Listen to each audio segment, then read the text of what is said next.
খবরে যেমনটা জানাচ্ছিলাম যে বেশিরভাগ ফিলিং স্টেশনেই জ্বালানি তেল মিলছে না, ভোগান্তিতে রয়েছেন চালকরা। এই বিষয়ে ঢাকা ও চট্টগ্রাম থেকে সরাসরি আমাদের সাথে যুক্ত হচ্ছেন সহকর্মীরা বিস্তারিত নিয়ে। রিফাত, আপনি এই মুহূর্তে ঢাকার যে স্টেশনে আছেন, অন্যান্য যেগুলো ঘুরলেন, কোনো উন্নতির লক্ষণ দেখছেন? কোনো আশার বাণী আছে? দেখুন বাশার, সকাল থেকে আমি ঢাকার বেশ অনেকগুলো ফিলিং স্টেশনে ঘুরেছি এবং আমি তথ্য জানিয়েছি। 200-র বেশি সার্ভিস ও ফিচারে লেনদেনের সব বিকাশ অ্যাপে সম্ভব।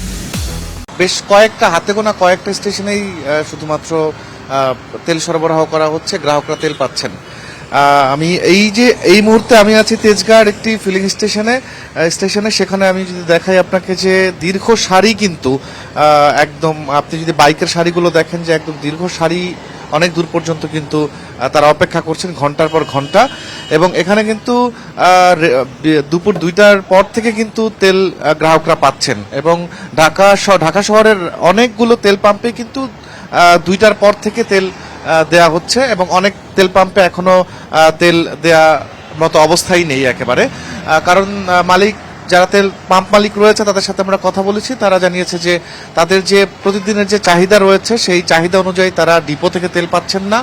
অর্থাৎ যেমন এই যে তেজগাঁর যে ফিলিং স্টেশনটি, সেই ফিলিং স্টেশনে কিন্তু 28,000 লিটার তেলের চাহিদা রয়েছে প্রতিদিন, সেখানে তারা 9,000 লিটার তেল পেয়েছে। তো আমি আরো অনেকগুলো স্টেশনে কথা বলেছি, তারাও জানিয়েছে যে রেশনিং পদ্ধতিতেই তারা ডিপো থেকে তেল পাচ্ছেন।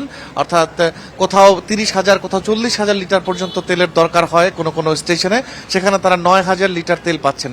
তো স্বাভাবিকভাবেই কিন্তু আসলে গ্রাহকদের তেল দেওয়াটা সম্ভব নয়। আর চালকরা বলছেন যে সরকারের পক্ষ থেকে যেই বক্তব্য দেওয়া হচ্ছে যে তেলের কোনো সংকট নেই, তেল মজুত রয়েছে, কিন্তু বাস্তব চিত্র একেবারেই ভিন্ন। তারা কিন্তু তেল পাচ্ছেন না। অনেক বাইক চালক এবং গাড়ি চালকরা কিন্তু 7 থেকে 8টি স্টেশন ঘুরে, ফিলিং স্টেশন ঘুরে কিন্তু এখানে এসেছেন এবং এখানে এসে তারা অপেক্ষা করছেন। তো এই যে বৈপরীত্য সরকারের বক্তব্যের সাথে বাস্তব চিত্র, সেটি নিয়ে খুবই আসলে একটা হতাশার মধ্যে রয়েছেন, চিন্তায় পড়ে গেছেন একদম ভুক্তভোগীরা। তারা বলছেন যে আসলে এভাবে যদি চলতে থাকে তাহলে হয়তো তারা আসলে পরিবহন নিয়ে একটি বড় ধরনের সংকটে পড়বেন। এবং ডিপো পাম্প মালিকরাও বলছেন যে আসলে এই অবস্থা চলতে থাকলে খুব দ্রুতই পাম্পগুলো বন্ধ করে দিতে হবে।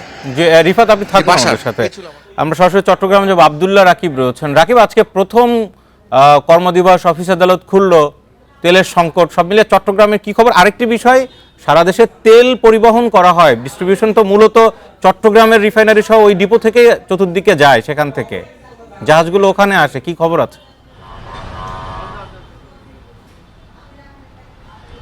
চট্টগ্রামের সকাল থেকে পরিস্থিতি গতকালকের চেয়ে কিছুটা উন্নতির দিকে। আমরা দুপুর নাগাদ এখনও দেখছি পেট্রোল পাম্পগুলোতে কিছুটা ভিড় রয়েছে, গাড়ি চালক বা যানবাহনগুলো আসছে, এখানে যে ভিড় চিরাচরিত সেটি দেখা যাচ্ছে। কিন্তু এখানে সরকারি ঘোষিত কোনো ধরনের রেশনিং না থাকলেও পেট্রোল পাম্পগুলোতে আমরা দেখছি মালিকপক্ষরা তারা রেশনিং পদ্ধতিতে তেল দিচ্ছেন। বিশেষ করে মোটরসাইকেলের ক্ষেত্রে 200 টাকা এবং বড় অন্যান্য গাড়ি যেগুলো রয়েছে সেক্ষেত্রে 1,000 টাকার বেশি তেল দেওয়া হচ্ছে না। এটি নিয়ে আসলে যারা গাড়ি নিয়ে আসেন, অন্তত গড়ে তাদের যে অভিযোগ, অন্তত 5টি পেট্রোল পাম্প ঘুরে এসে তারা তেল পাচ্ছেন এবং সেক্ষেত্রে 200 টাকা বা 1,000 টাকা যে পরিমাণ তেল দেওয়া হচ্ছে এটি আসলে একেবারে সীমিত। এবং তারা বলছেন এটি আসলে দিন শেষে আবার তাদের ভোগান্তিতে পড়তে হয়। এই 200 টাকার বা 1,000 টাকার তেল খুব বেশি যায় না এবং সেক্ষেত্রে আবারও তাদেরকে দীর্ঘ সারিতে দাঁড়িয়ে তেল সংগ্রহ করা এটি একটি ভোগান্তির কারণ হয়ে দাঁড়িয়েছে। এবং চট্টগ্রামে আমরা যদি জ্বালানিবাহী জাহাজের কথা বলি, প্রায় 15টি জাহাজ এখন পর্যন্ত জ্বালানি তেল নিয়ে চট্টগ্রাম বন্দরে এসেছে। এর মধ্যে 2টি জাহাজ এখনও চট্টগ্রামের নৌ সীমায় রয়েছে, চট্টগ্রাম বন্দরের নৌ সীমায় রয়েছে এবং খালাস কার্যক্রম রয়েছে একটিতে। সার্বিকভাবে তেলের যে সরবরাহ সেটি স্বাভাবিক রয়েছে। বন্দর কর্তৃপক্ষ এবং বিপিসির কর্মকর্তারা এবং তেল বিপণনকারী যে 3টি প্রতিষ্ঠান চট্টগ্রামে রয়েছে, পদ্মা, মেঘনা, যমুনা, সেখানেও একই কথা তারা বলছেন। তবে পাম্প মালিকরা বলছেন যে বিপণনকারী প্রতিষ্ঠানগুলো থেকে, অর্থাৎ মূল যে ডিপো পতেঙ্গায় রয়েছে সেখান থেকে তাদেরকে রেশনিং পদ্ধতিতে। রাকিব, আরেকটা বিষয়, জ্বালানি মন্ত্রী আজকে কিছুক্ষণ আগে দাবি করেছেন হঠাৎ করে তেলের চাহিদা বেড়ে যাওয়ায় এই সংকট খানিকটা হয়েছে, তেল সরবরাহ ঠিক আছে। হঠাৎ করে কি আসলে চাহিদা বেড়েছে? মাঠে কি দেখছেন আপনারা?